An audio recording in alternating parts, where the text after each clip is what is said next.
पंच परमेष्टि भगवान की जय हो। आचार्य श्री गुरुवर कुंद कुंद महाराज की जय हो। आचार्य श्री गुरुवर विद्यासागर महाराज की जय हो। परम पूज्य आध्यात्मिक संत तीर्थोद्धारक निर्यापक श्रमण मुनि पुंगव श्री सुधा सागर जी महाराज की जय।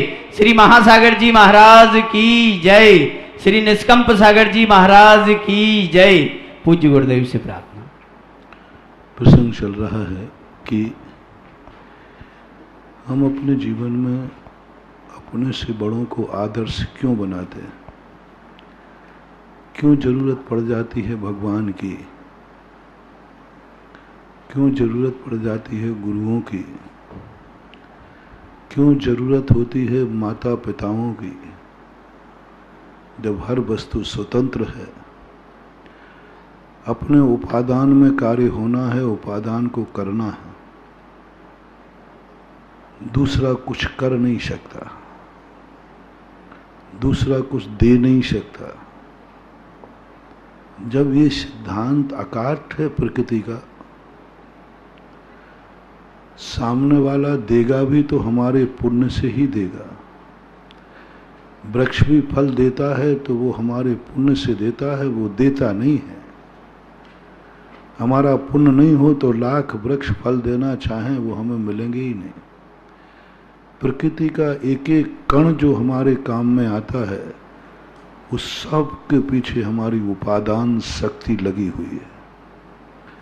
बिना उपादान शक्ति के कोई निमित्त भी काम नहीं आ सकता, ना तो मिटाने के काम और ना बनाने के काम।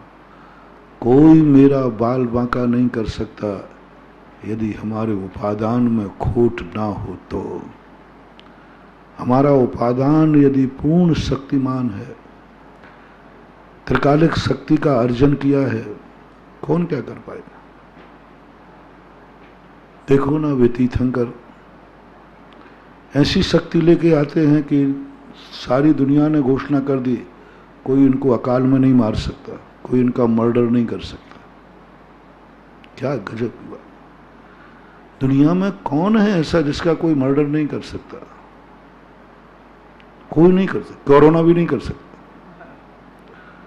महाराज को पहली बात तो उनको लगता ही नहीं, लेकिन फिर भी कुछ नहीं, कोई मर नहीं सकता। कोई जहर दे दे तो मार नहीं सकता, सैलफास खा लें तो मरेंगे नहीं, आग में जलाएं तो जलेंगे नहीं, पानी में गलाएं तो गलेंगे नहीं, सच से काटें तो कटेंगे नहीं। क्या गजब। जब तीर्थंकर के इन गुणों का वर्णन पढ़ते हैं, जब कभी अरहंत भगवान के स्वरूप का चिंतन करते हैं, कभी कभी नमोकार मंत्र को भी चिंतन में आता है। अरहंतों के चिंतन करते करते मन प्रफुल्लित होता, रोमांचित हो जाता, मन ललचा जाता है, मन ललच जाता है। जैसे आप लोग अपनी कोई प्रिय वस्तु दूसरों के पास देख के हमारा मन ललचता है। बच्चा दूसरे की थाली का भोजन देखकर उसकी लार टपकने लग जाती है। तुम्हारे पास दूसरों के पास धन देखकर तुम्हारा मन ललचता है। तुम दूसरे की हवेली देखकर मन ललचता है कि ये मकान, ये हवेली मेरी कब होगी, ऐसी गाड़ी मेरी कब होगी, ऐसा व्यापार मेरा कब होगा, ऐसा परिवार, ये सब तुम्हारे अंदर आते। हम लोग भी इस नियत से अलग नहीं हैं। हम लोगों की नियत भी यही है, कुछ अंतर नहीं है। जो जो तुम लोगों के परिणाम होते ना, वो हम लोगों के परिणाम नहीं होते, वो कोई अंतर नहीं। मात वस्तु बदली है, प्रक्रिया नहीं बदली, वस्तु बदली है। तुम संसारी व्यक्ति को देख करके मन ललचता है, और हम लोगों का मन ललचता है अरहंत भगवान को देख करके। वैसे जैसा तुम्हारा एक धनी को देखकर एक गरीब आदमी होता ना, वो घर में बैठा बैठा गरीब को, ओ ऐसे सेठ जी जैसे हमारा कब होगा, अपनी किस्मत में तो कहाँ लिखा है। कभी कभार कोसते भी हो आप लोग। कोई कहे, बच्चा कहे, बेटा पापा अपना ऐसा मकान कब होगा, अरे बेटा अपनी किस्मत में कहाँ लिखा है, अपन को कहाँ से मिलने वाला। कभी अपने पास भी ऐसा वैभव होगा, कहाँ अपनी किस्मत में लिखा है।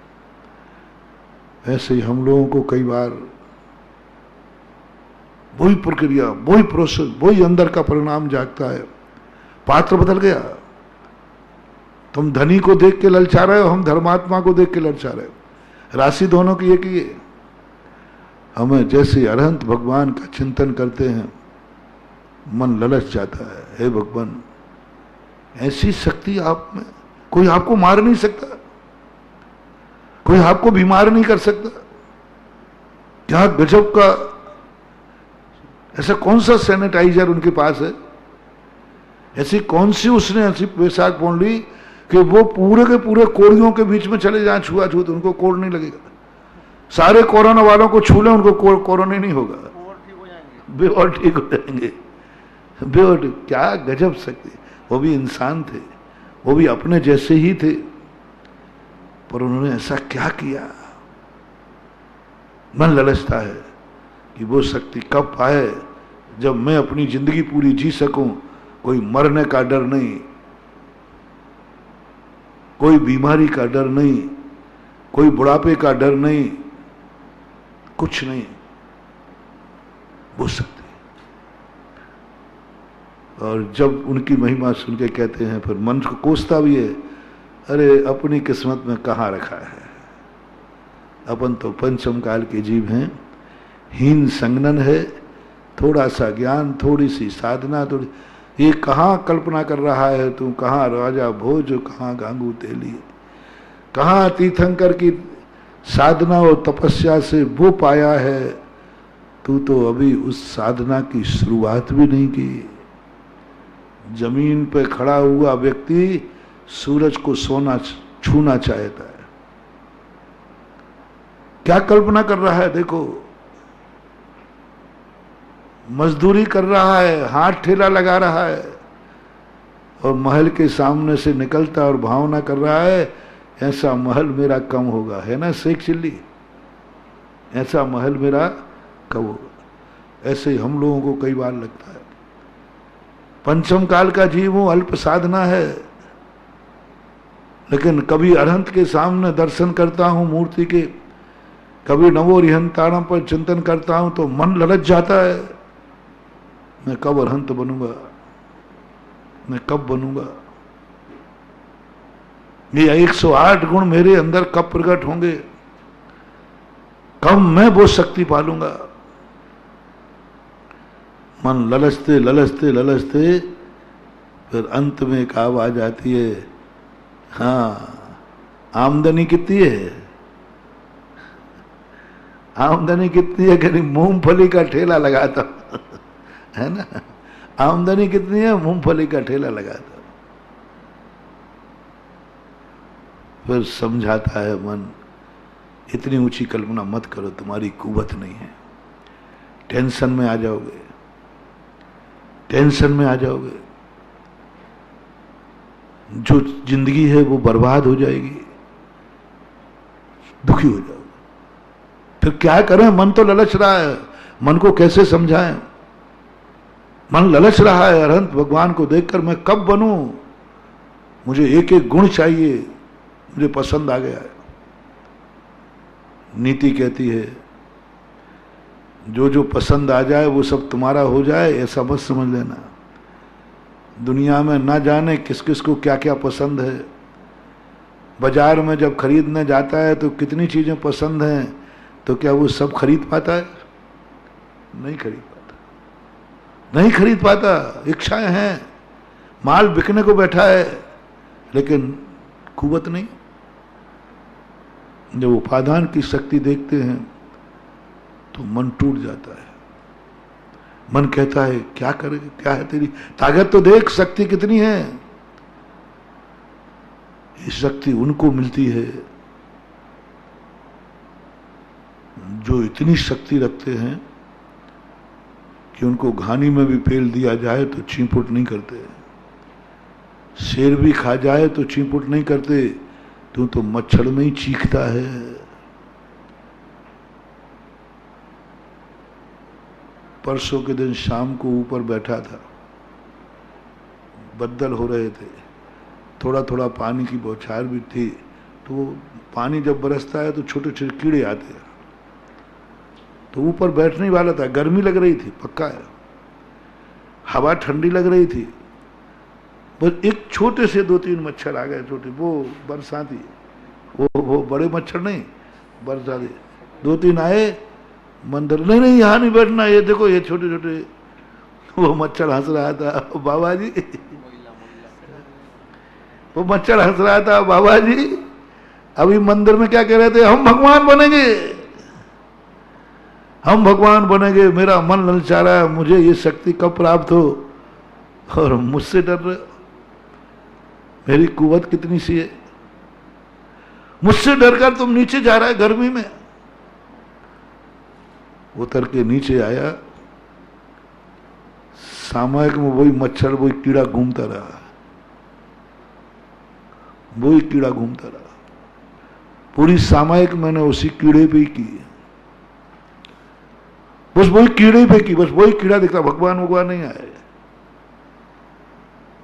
और कीड़ा हमें चढ़ाता रहा, बाबा जी छू, जैसे वो बच्चे कहते हैं छू, वो कीड़ा चढ़ाता रहा, पूरी सामयिक में बोलता रहा, बाबा जी भगवान बनने जा रहे हो,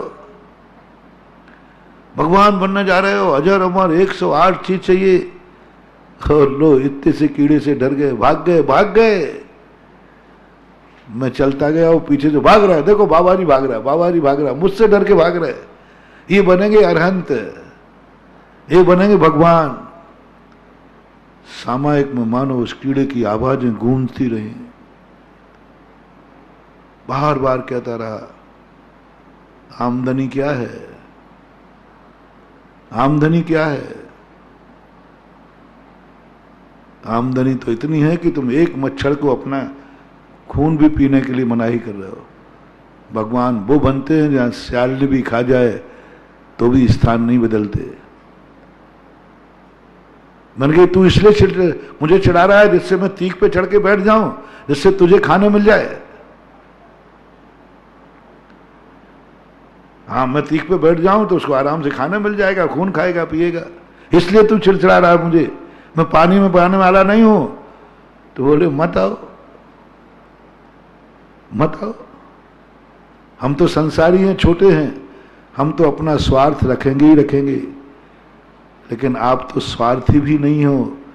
कम से कम जितना मैं खून पीऊंगा उतना ही तुम्हारी साधना परिचय बढ़ेगा, पुण्य बढ़ेगा, पाप कटेगा। तुम तो वो भी नहीं जानते, कम से कम हम तो वो जानते। ऐसे मैं कह रहा हूं कि यहीं बैठो, क्यों भाग रहे हो? ऐसे ही तुम कह दो तू कितना भी काट ले, मैं जाने वाला नहीं हूं, तेरे काटने से मुझे कोई नुकसान नहीं, फायदा होगा। तुम्हें तो इतना भी ज्ञान नहीं है। मुझे तो इतना ज्ञान है कि तुम पानी पे तीख पे चढ़ के यहां बैठ गए तो मेरा पेट भर जाएगा। कम से कम मैंने इतना सोचा तो थी। आपने अपना क्या सोचा? मैं तो स्वार्थी हूं, मैंने अपनी सोच ली कीड़े होकर, तुम तो अपना नहीं सोच पाए। हमारे सोच में ही तुमने अपना सब कुछ खो दिया, और हमसे कह रहे हो कि तू इसलिए कह रहा है जिससे तुझे भोजन मिल जाए। अरे हमें तो बूंद भर भोजन मिलेगा, लेकिन तुम्हारा परिचय तुम जब सहन करोगे तब तुम्हारा तो भंडारा भरेगा। पूरा चिंतन उसी कीड़े देता गया। हम दोनों पक्ष पे चिंतन करते रहे, कीड़े पे भी करते रहे, मैं अपने पे करते रहे, और कीड़ा भी बोलता रहा, मेरे से बात करता रहा, जम के फाइटिंग की उसने, जम के वो बोलता रहा। बोले मैं कितना पीता तुम्हारा खून, इतना सा। दंश मसक परिचय का लाभ कितना है? कितना लाभ है? बोलो महाराज, बोलो कितना लाभ है? कितने पाप तुम्हारे करते, कितना पुण्य का बंद होता। तुमने हमारे स्वार्थ के लिए अपना स्वार्थ खो दिया। हमारे प्रति हमें एक बूंद खून ना मिल जाए, इसलिए तुमने इतना बड़ा भंडारा खो दिया। बहुत सारे लोग यही करते हैं। मंदिर में द्रव्य चढ़ाते ना तो अच्छी नहीं चढ़ाते, उनको माली दिखता है, उनको माली दिखता है। मैंने कई लोगों से कहा, मैंने कहा भैया ये द्रव्य, अरे महाराज जी माली को जाना है। ओहो, वो उन्होंने कहा सारी दुनिया यही करती है तुम्हारे मंदिरों में। घटिया चावल, मंदिर के चावल अलग ही होते हैं, मंदिर की द्रव्य अलग होती है। क्यों? त्रिलोकीनाथ को चढ़ा रहे हो, क्यों? घटिया द्रव्य लेने का अर्थ है तुम्हारी दृष्टि से भगवान गायब हो गया है और माली आ गया। माली आ गया, माली को जाएगा। इतना बांसपति साहब माली को चढ़ा दूं, वही हमारा पुण्य घट जाता है। हमने द्रव्य भी चढ़ाए। 99% लोग मंदिर में पुण्यबंद क्यों हो गया? आप मंदिर की सब द्रव्य देख लेना, खोटी निकलेगी, घटिया निकलेगी, सबसे घटिया द्रव्य निकलेगी। कोई लेने को मना कर देता है, घटिया है। जितना सावधानी से तुम खाने का नारियल लेते खरीदते हो, उतनी सावधानी से मंदिर का नहीं खरीदते। हाँ दे दो मंदिर का, खोटा निकले तो अपना क्या जा रहा है, वो तो माली क्या निकलेगा।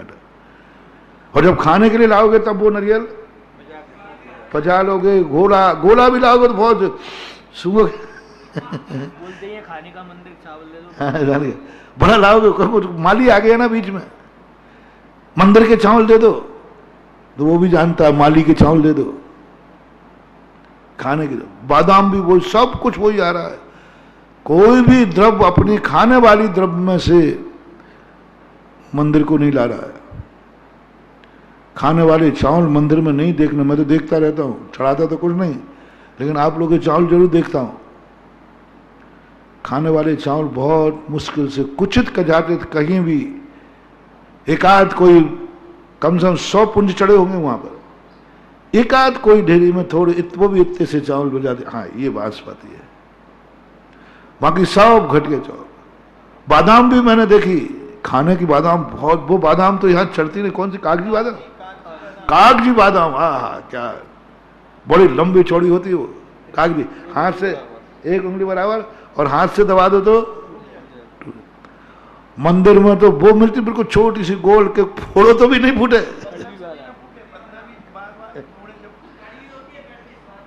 कड़वी होती है, क्यों? माली बीच में आ गया। गोला देखो, नारियल देखो, जो नारियल चढ़ते हैं ये नारियल कभी खाने के काम नहीं आते। माली ने एक बार बताया, बोले महाराज जी, मैंने कि भाई तेरा नारियल तो बहुत फायदा है। उस समय 15 का 20 रुपये का नारियल था, कहीं की गौर की घटना है। मैंने कि देख मेरे पास 100 नारियल चढ़ते हैं, 200 नारियल चढ़ते हैं, तो नारियल तेरे कितने नारियल हो गए और 20 रुपये से गुणा लगा।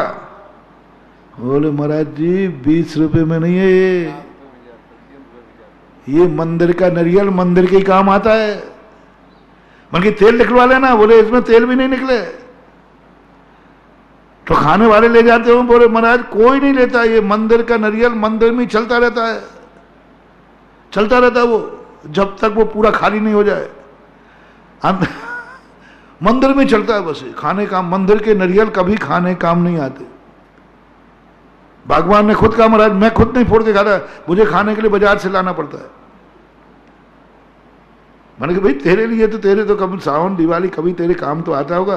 बोले महाराज खाने के लिए तो हमें बाजार से लाना पड़ता है, ये नारियल खाने काम नहीं आएगा। मैंने क्यों, ऐसा क्यों? उसने कहा बाबा जी ऐसे नहीं मानेंगे। तो वो गया और मेरे सामने नरा हुआ नारियल उठा के, महाराज जी जो चाय उठा दूं, फोड़ के लाया, देखा तो अंदर काला था। बोले महाराज जी फोड़ के आपने नुकसान कर दिया। मैंने कि तेरी आंखें खोल दी, बस ये जाएगा फिर मंदिरों में आएगा, फिर चढ़ता जाएगा चढ़ता जाएगा, खाने के काम नारियल नहीं आता। क्यों? चढ़ाने वाला उतनी सावधानी नहीं रखता। प्रभु का नारियल, पहले के लोग कितने सावधान थे। नारियल ने बहुत, जो अच्छे सेठ होते थे ना, वे नारियल नहीं चढ़ाते, गोला चढ़ाते थे। मैंने पता किया कि गोला क्यों, बोले इसलिए चढ़ाते थे कि नारियल के अंदर यदि खोटा निकल गया तो भगवान को खोटा नहीं चढ़ाऊंगा। फिर एक परंपरा और चली ऊपर कट लगाने की, एक छोटा सा ऊपर कट लगा देते। मैंने ये क्यों? बोले इसलिए कि अंदर देख लूं खोटा तो नहीं है, कट करके नहीं चढ़ाते, ऊपर का काट लेते थोड़ा सा, नहीं काट के ऊपर का काट देते, वो अंदर देखने के लिए कहीं खोटा तो नहीं है। कई जगह कटे हुए नारियल चलते ऊपर काट के। ओहो, इतनी सावधानी, कहीं खोटा ना चढ़ जाए मंदिर में। और यहां तो मंदिर में खोटा ही चढ़ाना है, पुण्य कम हो गया। जितनी असावधानी से तुम द्रव्य लाओगे, जितनी असावधानी से तुम द्रव्य लाओगे, ये मान के क्या करना, मंदिर माली को तो जाना है, पुण्य भी उसी बादाम का मिलेगा, कागजी बादाम का नहीं मिलेगा, क्वालिटी वही मिलेगी। हर चीज में यही लगा लेना। पहले के लोग करते थे, नहीं मैं बागवान को नहीं चढ़ा रहा हूं, घर में सर्वश्रेष्ठ वस्तु क्या है, बोले गज मोती। गज मोती, ये कहानियां कुछ आज के समय पे सोचते हैं तो ऐसा लगता है कहीं ऐसा हुआ होगा, कल्पना जैसी लगती है। क्या उसने नहीं सोचा होगा कि मेरे पिताजी की कमाई, मेरे पिताजी ने कितनी मेहनत से कमाई है, और ये गजमोती बागवान को जाएंगे? कोई मजदूर उठाएगा वहां पे झाड़ू लगाने वाला? बोलो, उसको गजमोती वो चोरी डकैती के थे या मेहनत के थे? मेहनत के थे, एक नंबर के थे, पुण्य के उदय से आए थे। और भगवान उछड़ा, उसकी अकल नहीं थी कि बागवान उठा लेगा अभी हाल गजमोती। बागवान तो हो जाएगा लखपति, और मेरे पापा हो जाएंगे रोडपति, गरीब हो जाएंगे। तो कहती मैं बागवान को नहीं चढ़ा रहा हूं, मैं तो भगवान को चढ़ा रहा हूं। पाप कर्म का उदय होता है, वो भगवान की चढ़ी हुई वस्तु खाता है। और साथ ही साथ पुण्य आत्मा होता है जो भगवान को वस्तु चढ़ाता है। भगवान की चढ़ी हुई वस्तु अभाग्यवान के नहीं खाना, दुर्भाग्य है। मंदिर की कोई भी वस्तु स्वीकार करना सौभाग्य की बात नहीं है। गजमोती चढ़ते थे, रत्न चढ़ते थे, जैसे सुने हमने, शास्त्रों में पढ़े, और उनके पुण्यबंध देखो। अब गजमोती चढ़ाने वाले का पुण्य तो देखो कैसा आया। आज तुम्हारे पुण्य कैसे आए महाराज जी? हम भी तो पूजा कर रहे हैं, हमारा भी तो नियम है मंदिर में पूजा करने का, हम भी तो नारियल चढ़ाते, हम भी तो बादाम चढ़ाते, लेकिन नहीं, तुम नहीं चढ़ाते। मत बोलो झूठ, मुझे उस मच्छर ने दिखा दिया सब कुछ, तुम भली मुझे बताओ या नहीं बताओ। और मच्छर ने कहा तुम मेरी एक बूंद के कारण तुमने परिचय छोड़ दिया, एक बूंद के कारण तुमने निर्जला छोड़ दी। मुझे एक बूंद खून मिल जाता तुम्हारा पीने को, पेट भर जाता, उसके कारण मेरा तो क्या नुकसान हुआ बाबा जी। हम तो गुजारी लेंगे कैसी न कैसी जिंदगी, हम तो जी लेंगे, और मर भी जाएंगे तो हमारा क्या नुकसान है? मालूम भूखे मर भी जाएंगे तो हमारा क्या नुकसान है? हम तो कीड़े हैं। लेकिन आपने जो मेरे कारण से अपना परिचय छोड़ दिया, व्रत समिति गुप्त परिचय जय चारित्रयी है, वो आया ना निर्जरा के कारण में, संबर के कारण में, व्रत समिति गुप्ती आदि परिचय जय चारित्रयी परिचय, हाँ, सगुप्ती समिति धर्मानुप्रेक्षा परिचय जय चारित्रयी, द्रव्य संग्रह में भी यही आया। आपका तो देखो कि एक निर्जर सहन में आपका कितना लाभ है। आपने खुद का घाटा किया है, मेरा तो कोई फर्क नहीं पड़ता। अपन ने तो माली को देख करके कितना घाटा कर लिया, पूजा का अतिशय कितना कम हो गया। गजमोती को जब मैंने पढ़ा, उसके मन में भी भाव नहीं आया। चमत्कार देखो कैसा चमत्कार हुआ, कैसा चमत्कार हो गया। पिता की लाडली थी, पिता की लाडली थी, इसलिए चलता रहा। पिताजी प्रतिदिन उसको गजमोती दे देते, एक दो जो कुछ भी, लेकिन कन्या कब तक पिता के घर में रहेगी। माँ पिता की लाडली बेटी जब ससुराल गई, उसने अन्न पानी ग्रहण नहीं किया। सब लोगों ने सोचा हो सकता है नई दुल्हन है, सकोच है, माँ की याद आ रही होगी। जब पति ने पूछा बात क्या है, 3 दिन हो गए तुमने एक पानी भी नहीं पिया, खाया नहीं, क्या यहाँ का भोजन अच्छा नहीं? यहाँ का भोजन अच्छा नहीं? बोले ऐसी कोई बात नहीं है। फिर क्या बात? बोले मैं जिनेन्द्र देव के दर्शन करके ही भोजन करती हूँ। तो करो ना जिनेन्द्र देव का दर्शन, खाली हाथ नहीं। तो ले जाओ ना, क्या चाहिए? बोले ये सब नहीं चाहिए। ले जाओ जो चाहिए, पुंज ले जाओ, नरियल ले जाओ, ये ले जाओ। नहीं, मैं गज मोती चढ़ा करके भोजन करूंगी। मैं ना ये कह रहा हूं कि माता पिता को छोड़ देना, नहीं तो तुम आज के प्रवचन से कहो कि महाराज ने खुद कह दिया, जब माँ के और पिता की और बहू की बात आए तो माता पिता को छोड़ दो, बहू के साथ, पत्नी के साथ चले जाओ। हाँ, उपदेश का बड़ा खतरा होता है। आज चल ही रहा है, नहीं तो आजकल सबको, अरे महाराज जी ने भी समर्थन कर दिया। महाराज जी ने भी कह दिया कि माँ और सासू में लड़ाई हो तो पत्नी का साथ देना। इसलिए मैं पत्नी का साथ नहीं दिला रहा हूं। मैं बहुत सावधानी से बोलने लगा हूं आजकल, क्योंकि कई बार मेरे बोलने पर, क्योंकि आफत तो यही है, मेरे बोलने में पता नहीं क्या वो तुरंत प्रैक्टिकल होता है। पहले मैं सोचता था, मैं कुछ भी बोलता था, बाद में सोचता था कि कौन सुन रहा है, तेरी बकत क्या है, तुझे कौन सुन रहा है, क्यों, क्या मतलब बोलने, कोई नहीं सुन रहा तेरी बात। तू है कितना छोटा सा, बड़े बड़े पंडित, बड़े बड़े आचार्य, बड़े बड़े महाराज लोग हैं, उनकी सुनेगा कि तेरी बात मानेगा। जब कोई बात भी कहता था, मुझे अपनी बात, हम बहुत छोटे आदमी, बहुत छोटा था अपने, हमारी दृष्टि में थे, अब नहीं, अभी नहीं, अभी की मत पूछना, पहले। लेकिन जब मैंने देखा कि अरे मेरी एक आवाज जैसे वहां हुआ, सारे भारत में तार सनसना जाते थे, सारे भारत में विरोधी खड़े, बड़े बड़े आचार्य महाराज गोष्ठी कर रहे हैं। अरे मैंने कही, बारे सुधा सागर, तू बड़ा पावरफुल आदमी है, तेरी एक आवाज में भारत हिल गया। कमजोर और बलजोर की ताकतें होती है। कमजोर आदमी कुछ भी बोलता रहे, कोई नहीं सुनता, कुत्ता भौंक रहा है, भौंकने दो, क्या फर्क पड़ता है। उसने ऐसा कह दिया, अरे तो कह दिया, क्या फर्क पड़ना, क्या क्यों पड़े हो। अपन लोग कहते ना, कोई जो कमजोर आदमी कुछ बोल देना तो क्या कहते, अरे कह दिया, क्या फर्क पड़ा, कौन सुन रहा है, बकना दे उसको, बकना दे उसको, क्या फर्क पड़ता है, कौन सुन रहा है उसकी, कौन मान रहा है उसकी। कमजोर आदमी की आवाज के कोई विरोध नहीं करता, वो और मानता है कि मैं जितना विरोध करूंगा ये और आगे बढ़ जाएगा।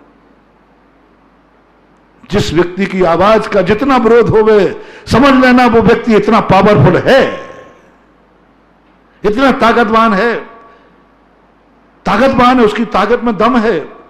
सारी दुनिया घबरा गई कि इसकी आवाज में दम है, यदि हमने विरोध नहीं किया तो लोग इसका मानने नहीं लग जाए, यानी दम है। मुझे अपने भक्तों ने मुझे अपनी औकात नहीं दिखाई। मैं भक्तों की बदौलत इतने ऊंचे नहीं उठाऊं। मैं आज जो इतना ऊंचा उठा हूं, मेरे दुश्मनों की बदौलत उठाऊं। उन्होंने मुझे ताकत दी, उन्होंने मुझे चेताया, तुम बहुत पावरफुल आदमी हो, तुम मत बोलो, तुम्हें नहीं बोलने दूंगा। दूसरे साधु, छोटे मोटे साधु कुछ भी बोलते रहते, कोई बारसुप नहीं निकलता। हमसे भी खतरनाक बोलने वाले साधु हैं, चुट्टे पुच्चे, कोई नहीं सुनता। मैंने कहा उसने भी तो ऐसा बोला है।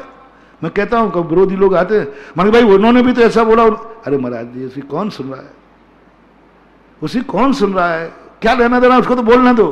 मैंने मैं, अरे महाराज आपको तो नहीं बोलोगे। एक बहुत बड़ा नेता था, मैंने कहा भाई दुनिया कुछ भी बोलती रहे, आप कुछ नहीं बोलते हो। महाराज जी दुनिया बोलना, आप मत बोलना। मैंने क्यों? बोले आपकी आवाज में दम है, आपकी आवाज में ताकत है। यहां से जो फरमान जारी होता है सारा भारत हिल जाता है और उस बात को अनुकरण करने लग जाता है, तो विरोधी घबरा जाते हैं। यदि सुधा सागर ने कहा है चेत जाओ, नहीं तो सब लोग उसको अपना लेंगे, हमारी सारी दुकान साफ हो जाएगी। ये औकात मुझे किसने दी? विरोधियों ने।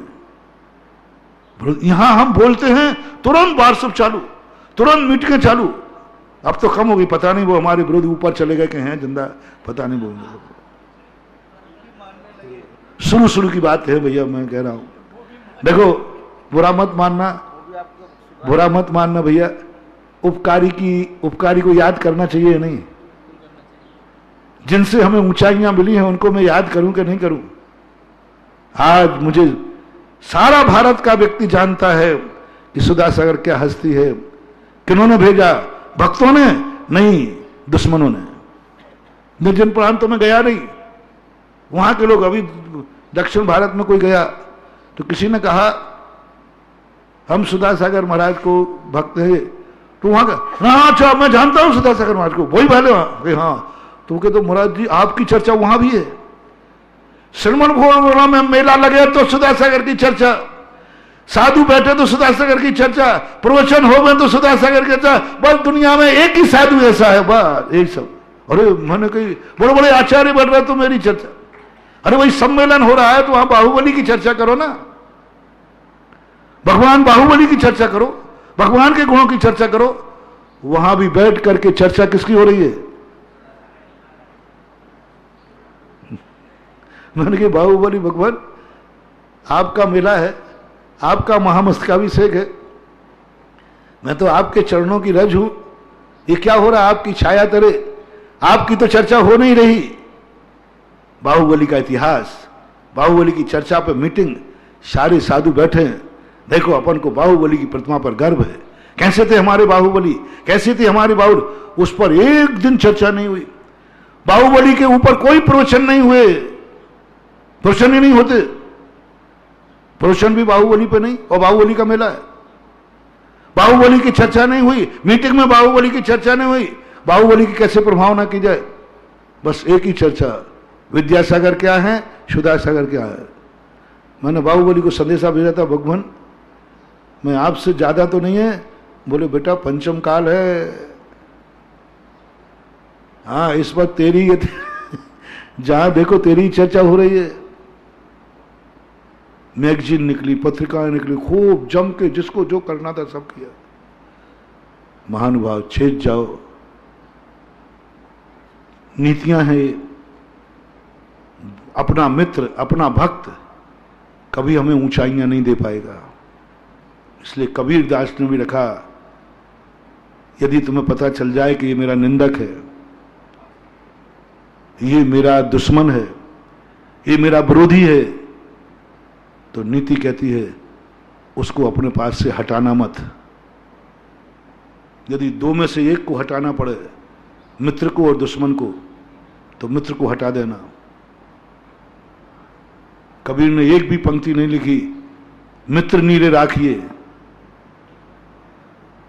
मित्र नहीं रखने लगा, निंदक नहीं रख। जब अपन को पता चल जाए कि यह व्यक्ति मेरा दुश्मन है और मेरे विरोध में जाएगा, जा रहा है और जाएगा भी, यह भी निर्णय कर लिया, उसको कभी अपने पास से मत हटाना, उसको जरूर रखना। वो व्यक्ति तुम्हें ऊंचाइयां देगा।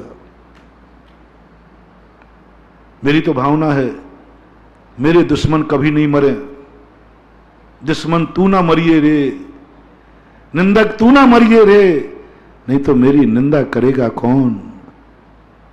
कौन मुझे ऊंचाइयां देगा, कौन प्रसिद्धि देगा?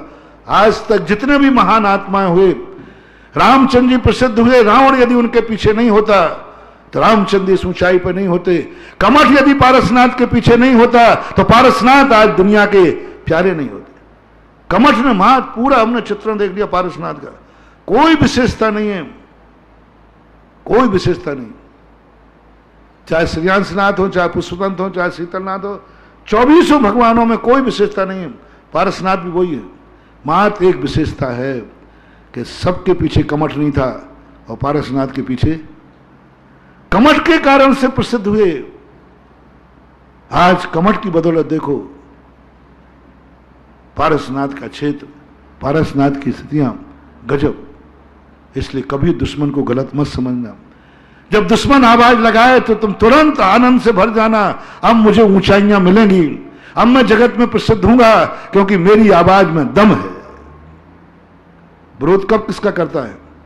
जब उसको लगता है कि ये आवाज यदि दुनिया में पहुंच गई तो बड़ी प्रभावशील आवाज है, इसका बहुत बड़ा प्रभाव है, लोग पलट जाएंगे, दुनिया इस तरफ झुक जाएगी, इस आवाज में दम है, तो लोग विरोध शुरू कर देते हैं। विरोध तुम्हारी प्रामाणिकता का प्रतीक है, विरोध तुम्हारी शक्ति का प्रतीक है। चित्तौड़ यदि इतना समर्थ नहीं होता तो चित्तौड़ पर इतनी दुर्दशा नहीं होती। राणा प्रताप यदि समर्थ नहीं होते तो इतने युद्ध उनको नहीं करना पड़ते। समर्थता ही उनका कारण थी। हर दुश्मन मूछ का बाल बनाता था कि राणा प्रताप को हराओ तो जाने गढ़े चित्तौड़ का और है गड़ैया, ये प्रसिद्ध कर दिया, मूछ बना लेते। इसलिए बड़ी बात है, समझने की बात है कि विरोधी किसके पक्ष में जाए, कौन है तुम्हारा, किसके उसमें जाए, कभी चिंता नहीं करना। और इसलिए मैं कभी अपने विरोधी का विरोध नहीं करता। बहुत लोग कहते हैं, बहुत महाराज जी फलाने चंद ने आपका नाम लेकर विरोध किया है, मैं उसका नाम ही नहीं लेता। मैंने कही वो जैसी प्रसिद्धि मैं कर रहा हूं मैं उसकी प्रसिद्धि करूं क्या? मैं कभी आज तक, तुम सुनना, मेरे नाम लेकर लोग विरोध करते, मैं तो चाहता हूं कि मेरे नाम लेकर लोग विरोध करें जिससे लोगों को पता तो चले। क्योंकि एक व्यक्ति आए, वकील साहब ने कोई मंदिर बना रहा, कि मंदिर की बात थी, चर्चा थी, पुराना मंदिर उनको बनाना था, नया करना था। तो मेरे पास उस समय एक मैगजीन पड़ी थी जिसमें मेरे लिए बहुत टाइटल, पुरातत्व विध्वंसक और क्या क्या टाइटल दिए मुझे पता नहीं। लोग कहते महाराज आपको ऐसे ऐसे टाइटल दिए, ऐसे ऐसे अशुभ शब्द बोले। वे शब्द अभी कोर्ट में ले जाए ना, जो जो शब्द मुझे टाइटल दिए हैं तो सीधी सजा होगी, मुझे मालूम। वकीलों ने कहा महाराज आप किसी भक्त से एक बार FIR दर्ज करा दीजिए। जो जो अशुभ शब्द मेरे लिए कहे गए, आचार्य श्री के लिए कहे गए, ऐसे ऐसे अशुभ शब्द एक ग्रस्त को भी नहीं बोलता। कृष्ण टाइटल दिए गए हमारे लिए, आचार्य श्री के लिए। और वकीलों ने कहा आप एक FIR दीजिए, सीधा अरेस्ट होंगे वो। मैंने कहा नहीं, ये गलती नहीं करना, ये गलती नहीं करना।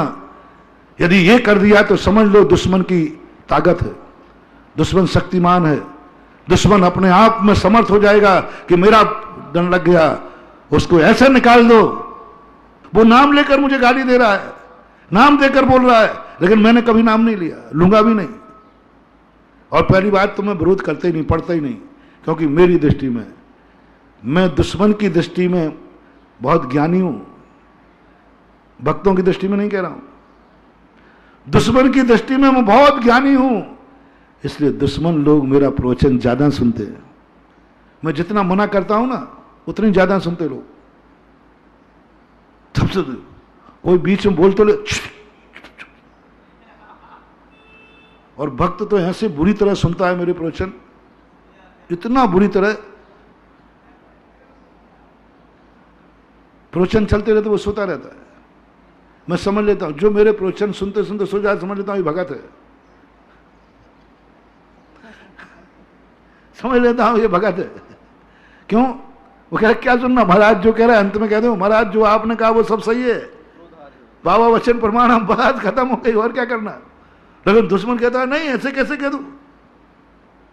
हमारी सबसे ज्यादा कैसेटें दुश्मनों के पास मिलेगी, सबसे ज्यादा कैसेटें। यदि कोई मेरी कैसेट चाहिए हो तो ये देख लेना ये कैसेट का दुश्मन कौन था, मिल जाएगी। और नहीं हो तो प्रैक्टिकल कर लेना मेरी बातों को, जरूर मिलेगी वहां कैसेट।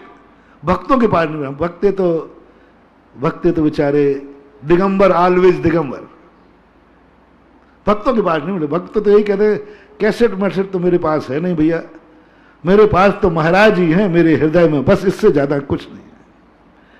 भक्त के पास कैसेट नहीं है, महाराज हैं।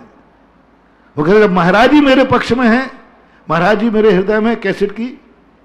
लेकिन दुश्मन के पास कैसेट जरूर मिलेगी, क्योंकि उसके हृदय में मैं नहीं हूं।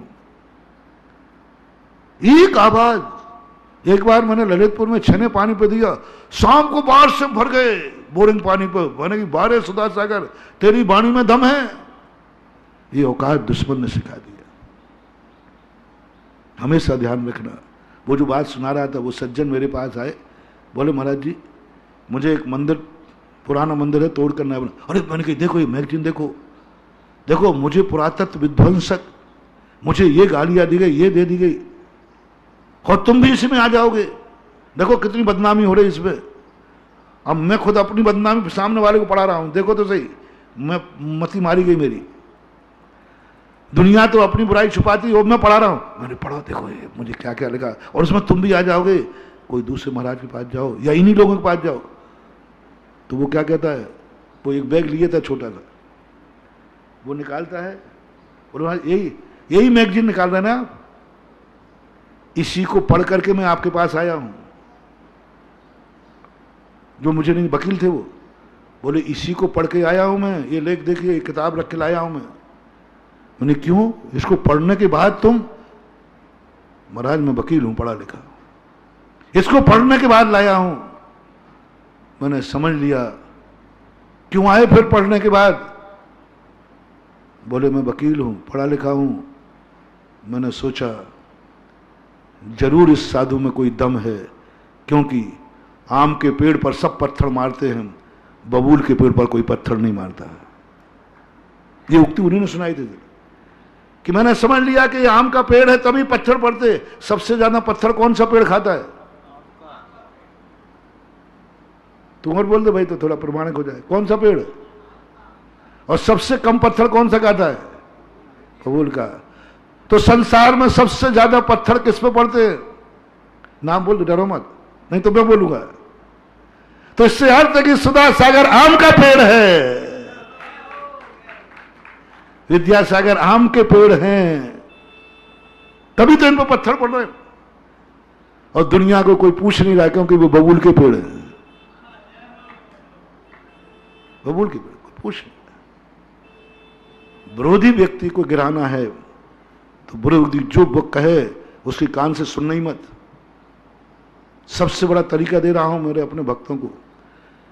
यदि दुश्मन के प्रति गिराना है तो दुश्मन कुछ भी बक देवे, तुम्हें गाली भी दे देवे, तुम ऐसा करना ना कि मैंने सुनी नहीं है, वो सुनने में आई है, इस कान से सुनना, इस कान से उड़ा देना, दुश्मन मर जाएगा, दुश्मन मर जाएगा, दुश्मन खत्म हो जाएगा, दुश्मन थक जाएगा, दुश्मन अपने आप में रात भर नींद नहीं आएगी। मेरी कोई बकत ही नहीं है, मैंने इतना बोला, मेरी कोई बकत ही नहीं है, मेरी बात पर कोई ध्यान ही नहीं दे रहा है, वो मर जाएगा दुश्मन। मेरी कोई बकत ही नहीं, मेरे कोई दुश्मन ही नहीं है, वो कोई मुझे बात को ध्यान नहीं दे रहा है, मेरे बचनों में, वो बिल्कुल बोलना बंद कर देगा, वो चिड़चिड़ा हो जाएगा, वो अपने आप को धूल मानने लग जाएगा, ये दुनिया का सबसे बड़ा कमजोर आदमी हो। और यदि किसी को उठाना है तो तुम्हारा विरोध बता रहा है कि उस आदमी में ताकत है, उसकी वाणी में ताकत है, उसके फॉलोवर ताकत है, हमने उसको ताकतवान बना दिया। इसलिए अपना प्रसंग तो बीच में आ गया थोड़ा सा, ये तो इसलिए आ गया कि मैं थोड़ा उपकारियों का गुणानुवाद कर दूं,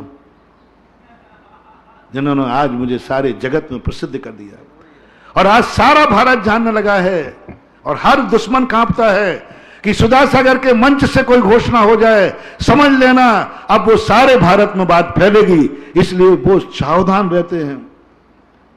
और मेरी बात में ताकत है, सुन लो रे कान खोल करके मेरे प्यारे दुश्मनों, मेरी बात में ताकत मेरी दृष्टि में नहीं है, मेरी बात में ताकत है, दुश्मनों ने बना दी मेरी ताकत। मेरी ताकत तो कुछ भी नहीं थी मेरी दृष्टि में, मेरी आवाज में कुछ दम, मैं तो बहुत छोटा साधु मानता हूं अपने आप, मेरे प्रवचन में कोई दम नहीं है, लेकिन मेरे प्रवचनों की दम मेरे दुश्मनों ने आकी है। हीरा मुख से ना कहे लाख हमारो मूल, मैं अपने प्रवचनों की ताकत में नहीं अपना पाया। मेरी दृष्टि में मेरा प्रवचन बहुत निर्मूल है, बहुत छोटा सा है, लेकिन मेरे दुश्मनों की दृष्टि में मेरा एक एक वचन, एक एक प्रवचन बहुत कीमती है, बहुत कीमती है। वो चाहते, वो जानते हैं कि यदि ये प्रवचन बाजार में आ गया तो सबकी दुकानें बंद हो जाएंगी, इसलिए वो सोचते हैं ये कंपनी इधर इस प्रांत में ना खुल जाए, इस देश में ये कंपनी ना आ जाए, क्योंकि यदि ये कंपनी आ गई तो हमारी दुकानें बंद हो जाएंगी। इसलिए अपना प्रसंग है कि मैं पत्नी का पक्ष नहीं ले रहा हूं, मेरा संदेशा है कमजोर का पक्ष लेना। यदि मां कमजोर हो तो मां का पक्ष ले लेना। सभी भाई छोड़ के चले गए मां को, तुम अकेले बचे हो, और पत्नी और मां में से एक का चयन करना है, तो इसमें तुलना करना कमजोर कौन है, बलहीन कौन है, कौन है जो अपनी जिंदगी नहीं जी सकेगी, उसका साथ दे देना, बस मेरा कुछ करना। अकेले 2 बच्चे, भाई भी सब छोड़ के चले गए, 12 के 12, माता पिता बच्चे और एक और पत्नी और मम्मी है। दोनों में से एक का साथ देना निर्णय हो जाए तो मेरा ये नीति बना रहा हूं, नियत आपके हाथ में है। नीति है कि तुम उन दोनों में से कमजोर कौन है, मां का कौन है, पत्नी का कौन है, निर्णय करना। पत्नी का तो पीहर वाले भी संभाल लेंगे, इसके पीहर वाले इसको चाहते हैं, इसके भाई बंधु हैं वे बहुत चाहते हैं, इसके पिताजी भी हैं बहुत चाहते हैं ये पीहर में रहकर अपनी ज़िंदगी गुजार लेगी। लेकिन माँ के पास तो कोई नहीं, सभी भाई छोड़ के चले गए और माँ असमर्थ है, बूढ़ी है, ये अपने हाथ से भी कुछ नहीं कर सकती, दूसरा कोई है नहीं। महानुभाव, नीति अपनाना, माँ का साथ दे देना, पत्नी को छोड़ देना, छोड़ देना पत्नी को, क्योंकि पत्नी के पास अभी संबल है। तुम्हें ना तो मां का पक्ष लेना ना पत्नी का, कमजोर का पक्ष। तुम्हारे बिना उसकी क्या दशा होगी, बस ये सोच लो। चाहे मां हो, चाहे पत्नी हो, चाहे बहन हो, चाहे भाभी हो, चाहे देव, कोई भी हो, घर में एक ही नियम करो, समाज में एक ही नियम करो, कमजोर का पक्ष लो। समाज में भी नियम बनाओ। मैं कुछ भी नहीं कह रहा हूं किसका पक्ष लेना किसका नहीं लेना। मालूम, महाभारत के अंदर एक कथानक आता है, बर्बरीक। एक बर्बरीक हुआ। बर्बरीक भीम का पुत्र था और बर्बरीक ने ऐसी सिद्धि की थी कि उस सिद्धि के माध्यम से वो कोई नहीं हरा सकता था, कोई नहीं हरा सकता था। जब बर्बरीक वैष्णव दर्शन में आया है, जैन दर्शन में इसका नाम नहीं है, अपन शिक्षा लें उससे, तो बर्बरीक जब आया तो पांडव बड़े खुश हुए। अब कोई चिंता की बात नहीं है, अब युद्ध हमारी वजह में, बर्बरीक कभी मरेगा नहीं। लेकिन बर्बरीक ने अपने पिता पांडु ताऊश्री से कहा कि मेरे गुरु ने एक वचन लिया है, मेरे गुरु ने एक वचन लिया है शस्त्र देते समय, विद्या देते समय, कि युद्ध में तुम कमजोर के पक्ष में रहोगे। युद्ध में तुम किसके पक्ष में रहोगे? कमजोर के पक्ष में रहोगे। पांडु घबरा गए कि इसका अर्थ पहले तो मेरे पक्ष में पड़ेगा क्योंकि मैं कमजोर हूं, और जैसे ही दुर्योधन हारने लग जाएगा तैसे ही बर्बरीक दुर्योधन के पक्ष में हो जाएगा। गुरु को वचन दिया था कमजोर का साथ देना। 2 व्यक्ति की लड़ाई में जो कमजोर पड़े उसके पक्ष में लड़ना। जो व्यक्ति कमजोर पड़े, तो कल के दिन दुर्योधन कमजोर पड़ेगा और ये उस तरफ चला जाएगा तो मेरा बेटा ही मेरी सेना को काटेगा, क्या होगा? ये तो अनर्थ हो जाएगा। मीटिंग हुई कन्हैया के साथ, कृष्ण जी के साथ। कृष्ण जी कहते हैं बर्बरीक वचन नहीं टालेगा, बर्बरीक वचन नहीं टालेगा, कोई ताकत दुनिया की नहीं है, गुरु जा चुके हैं इसके, और ये बर्बरीक ने गुरु को वचन दिया है, ये होगा। और बर्बरीक कहता है ना मैं पिता का पक्ष लूंगा, ना मैं ताऊ का पक्ष लूंगा, ना चाचा का, मैं सदा कमजोर का पक्ष लूंगा, मेरा वचन है। अंत में कृष्ण जी को तो अपन जानते ही हैं, कृष्ण जी की पूरी कहानी नहीं सुना रहा हूं, थोड़ी सी है कि कृष्ण जी ने उसको अपने पक्ष में लिया, उसको कुछ शिक्षाएं दी, पहले गुरु बने। तो बर्बरीक ने कृष्ण जी को कहा वो गुरु तो चलेगा, मेरे गुरु आप ही हैं। तब कृष्ण जी ने कहा गुरु दक्षिणा दोगे? बोले मांग लीजिए साहब, जो आपको चाहिए वो मांगिए। किसी को कल्पना नहीं थी। बोले बर्बरीक गुरु दक्षिणा में तेरा शीश चाहिए, शीश चाहिए। द्रोणाचार्य ने तो एकलव्य का क्या मांगा था उनका, और बर्बरीक का गुरु ने क्या मांगा? शीश चाहिए। पांडव घबरा गए, बोले नहीं कृष्ण जी ये मत करो, हम आए हस्तिनापुर का राज छोड़ते हैं, युद्ध ही नहीं लड़ेंगे कमजोर बलजोर का, मैं बर्बरीक को लेकर के वनवास जाता हूं। धर्मराज सामने आ गए, नहीं कृष्ण जी मैं बर्बरीक को लेकर के वनवास जाता हूं, सदा कमजोर रहूंगा, सदा कमजोर बन के रहूंगा, बर्बरीक मेरे साथ रहेगा, हम बलजोर बनेंगे ही नहीं, मौका ही नहीं देंगे कभी दुश्मन को कमजोर करने का, मैं कोई युद्ध नहीं लड़ूंगा, मैं सदा कमजोर रहूंगा, सदा कमजोरों की तरह वनवास में भटकूंगा, बर्बरीक मेरे साथ रहेगा। कन्हैया कहते हैं हम तुम्हारे लिए युद्ध नहीं लड़ रहे हैं, इस हस्तिनापुर में अन्यायी राजा को हटाना है, हम तो प्रजा के लिए युद्ध लड़ रहे हैं, तुम्हारे पक्ष में नहीं है। अंत में बर्बरीक तो वचन का पक्का था, अपने हाथ से गर्दन काट के कृष्ण को दे दी, रख दी। बताते खाटू श्याम जी में वही बर्बरीक का सिर आज भी स्थापित है। खाटू श्याम जी है राजस्थान में। जब कृष्ण ने कहा आज तक ऐसा कोई शिष्य हुआ नहीं जिन्होंने शीश काट के गुरु दक्षिणा में दे दिया हो, जाओ बर्बरीक तुम अमर रहोगे, तुम अमर रहोगे। बताते हैं, जहां तक है पूरा मुझे इतिहास पता नहीं, खाटू श्याम जी में बर्बरीक की स्थापना हुई। आज खाटू श्याम जी एक बहुत बड़ा तीर्थ माना जाता है। और जब युद्ध हुआ तो युद्ध में उसने एक ही वरदान अंत मांगा, मैं युद्ध को देखना चाहता हूं। तो बर्बरीक को एक चबूतरे पर स्थापित करके कौरव पांडवों का युद्ध दिखाया। बड़ी कहानी है पूरी, आप पढ़ लेना, मैं तो पक्ष ले रहा हूं मात्र कि बर्बरीक कमजोर के पक्ष में लड़ने के लिए था। आज मैं सारे जगत से ये कहना चाहता हूं, समाज के लोगों से, परिवार के लोगों से, परिवार में जब झगड़ा हो कमजोर के पक्ष में खड़े होना, समाज में जब झगड़ा हो कमजोर के पक्ष में खड़े होना। ये नीति को अपनी जिंदगी में ले लो। और बेटे के माँ बाप बहुत बड़ी, आज मैंने तुम्हारे परिवार की बहुत बड़ी समस्या निपटा दी है। पत्नी के पक्ष में जाऊं, कई लोग कहते हैं महाराज मैं मां का पक्ष लूं कि पत्नी का पक्ष लूं। अब मां के साथ कहूं तो मां उल्टी, और दोनों की बनती नहीं है, मैं क्या करूं। कई लोग दिमाग खराब है कि नहीं बताओ।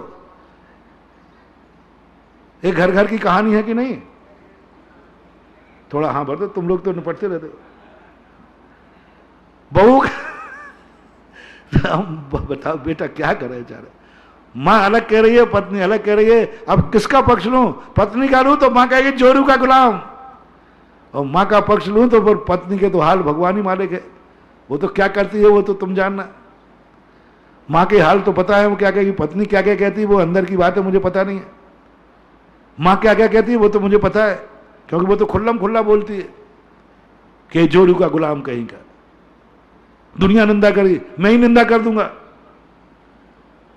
मैं ही कह दूंगा कि मां को छोड़ने वाले का, तो उसके लिए क्या।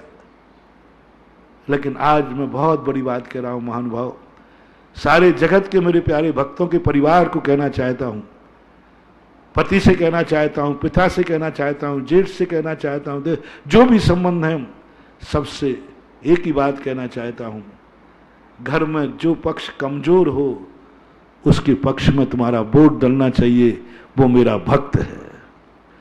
आज मैं उसे अपना भक्त स्वीकार करता हूं कि घर में अंदर जब लड़ाई होवे मां और पत्नी में, तो दोनों में तुम्हें किसका साथ देना है, जो कमजोर हो असहाय हो उसका साथ देना है। यदि मां कमजोर है असहाय है, मेरे बिना इसको रोटी भी नहीं मिलेगी, कोई इसके साथ नहीं है, भाइयों ने सब छोड़ दिया, तो मेरा कहना है मां को मत छोड़ना, मां का साथ देना। और मां के पक्ष में पूरा परिवार है, पिता भी है मां के साथ, भाई भी है मां के साथ, सारा परिवार मां के पक्ष में है, तो मेरा आपसे कहना है पत्नी का साथ देना। ना मैंने निर्णय ये किया ना ये किया, कमजोर कौन है, अकेली एक नारी बची, मेरी पत्नी बची है, तो मां है, पता भी मां के पक्ष में है, सारे भाई मां के पक्ष में हैं, सब मां के पक्ष में बोल रहे हैं, अकेली एक नारी बची है जिसके पक्ष में कोई नहीं बोल रहा है। तो तुरंत वहां फैसला करना, तुम्हें किसके पक्ष में जाना है, बोलो, कमजोर के पक्ष में। परिभाषा क्या है, कमजोर के पक्ष में जाना। तुम बर्बरीक बन जाना, मर करके भी तुम अमर हो जाओगे, ध्यान रखना, क्योंकि कमजोर में। आज पांडवों की पूजा नहीं होती है, आज दुर्योधनों की पूजा नहीं होती है, आज दुनिया में यदि पूजा होती है तो बर्बरीक की पूजा होती है। बर्बरीक को सम्मान के साथ नाम लिया जाता है क्योंकि उसने कमजोर का साथ दिया था। बड़े बड़े गुरु हुए हैं, एकलव्य का भी आज कहीं मंदिर नहीं है। एकलव्य बहुत बड़ा व्यक्ति हुआ है, सबको मालूम। बड़े बड़े गुरु भक्त हुए हैं, लेकिन आज तक किसी शिष्य की पूजा नहीं है। गुरुओं की पूजा होती है, भगवानों की पूजा होती है, लेकिन भक्त की पूजा कहां होती है? दो चीजें बता रहा हूं मैं आपको। भगवान की दृष्टि से सारी दुनिया में भगवान पूछते हैं, भक्त कोई नहीं पूछता। एक ही भक्त हुआ है जिसका नाम हनुमान है, जो भगवान से ज्यादा पूछता है। एक भक्त भी हुआ है, भक्त होकर के पूजा। कोई गुरुओं की पूजा होती है सारी दुनिया में, गुरु पूर्णिमा आती है, शिष्य पूर्णिमा कहां आती है? शिष्य की कोई पूजा, सब गुरु की पूजा करते हैं, गुरुओं की होती है। लेकिन एक शिष्य ऐसा हुआ बर्बरीक, जिसके गुरु का कोई नाम नहीं जानता, गुरु की कोई पूजा नहीं होती, लेकिन बर्बरीक पूजा जाता है सारी दुनिया में सम्मान से। नाम, गुरु का नाम नहीं जानते। बर्बरीक का गुरु का नाम मुझे भी याद नहीं आ रहा है, नाम है, महाभारत में देख लेना, लेकिन कोई याद नहीं करता, कोई नहीं जानता बर्बरीक के गुरु को। मां बर्बरीक को जानते। क्यों? क्यों? क्या कारण था? मात्र एक नियम के कारण था कि वो कमजोर का साथ देता था। आज मैंने सारी जनता के लिए बर्बरीक का उदाहरण देकर के फैसला करो, उसके भी निर्णय करने की बारी आई। अब वो देखता हूं उस मनोवती का, गजमोती चलाने वाली धर्मात्मा का परित्याग करता है, मां की गोद में बैठ जाता है या कुछ करता है। समय आपका हो गया, अब कल स्मरण में आ जाएगा तो कह देंगे, नहीं तो उधारी पड़ी रहेगी। चिंता मत करना, जब उधारी पे जितनी भी पड़ी रहेगी मैं ब्याज दूंगा।